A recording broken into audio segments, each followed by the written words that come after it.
Salut à toi, adepte de la bonne musique. Aujourd'hui, pour ce premier épisode, on va parler d'un grand monsieur qui nous a quittés il y a 2 ans jour pour jour. Un grand monsieur plein de tendresse, d'humour et de cynisme. J'ai nommé Schulz de Parabellum.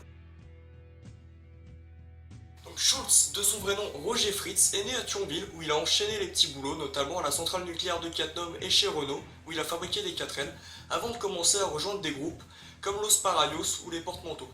Le 16 juin 1991, Parabellum, j'ai dit que j'arrêterais d'en parler, mais pour l'instant, ça reste un petit peu important, se sépare et Schulz forme alors les Tontons Flingueurs avec lesquels il enchaîne plus d'une petite centaine de dates. Puis en 1997, Parabellum se reforme, mais ils ne renoueront vraiment avec la scène qu'en 1998. Donc voilà, fin de l'intervalle Parabellum, parce que sinon j'aurais plus rien à dire sur eux quand l'heure de leur épisode sera venue. Schulz a longtemps vécu à Montreuil, où il était un habitué des bars, et où maintenant sa présence, son sourire et son charisme manquent à beaucoup. Pour citer Renaud, non pas lui, le chanteur de l'Ofofora, ce mec, c'était un bluesman, un rock'n'roller, un grand monsieur. J'ai fini des soirées dans un resto marocain où à 2h du matin, il lançait « Eh patron, une guitare !» Et l'instant d'après, tout l'air autour de lui prenait feu. C'était magnifique. Ça fait un putain de vide. Merde. Un putain de vide, c'est ce que nous a laissé Papa Schulz le 12 septembre 2014, mort d'une embolie pulmonaire à 53 ans. Il a été une inspiration pour beaucoup. Des groupes comme Tagada Jones, A Black Bombay, Guerilla Poubelle, Lofofora et plein d'autres que je ne saurais citer. Et il a aussi été une inspiration pour des personnes comme moi. Le Bal des Enragés, un collectif formé de plusieurs groupes dont il a fait partie, reprennent chaque soir Cayenne, une de ses chansons pour lui rendre hommage. Et chaque soir pendant cette chanson, tout le monde chante en chœur Cayenne et parfois des larmes coulent.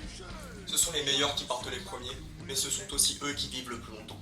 Merci pour tout Schulz, les héros du peuple sont immortels. Et donc voilà, c'est la fin de ce premier épisode. Je suis désolé, il n'a pas été aussi travaillé que je l'aurais voulu, mais je l'ai fait dans l'urgence, j'ai eu l'idée à peu près 3h du matin, et je voulais absolument poster la vidéo aujourd'hui, le jour du 2e anniversaire de sa mort. J'en profite pour faire un énorme bisou à Xavier, Steph et Sven. Si vous regardez cette vidéo, voilà, je vous embrasse. Et je tiens à vous dire que Schulz serait très fier de vous.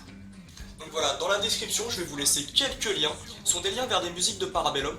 C'est si jamais vous avez envie de vous-même aller chercher, aller découvrir le groupe, etc. Ça me fera extrêmement plaisir de vous avoir donné envie de les découvrir. À toi Schulz, je lève mon verre. Bon, il est vide, parce que je me connais, si je bois une bière maintenant, je vais en boire une autre et une autre et une autre. Et j'ai encore du travail cet après-midi. Allez, au revoir.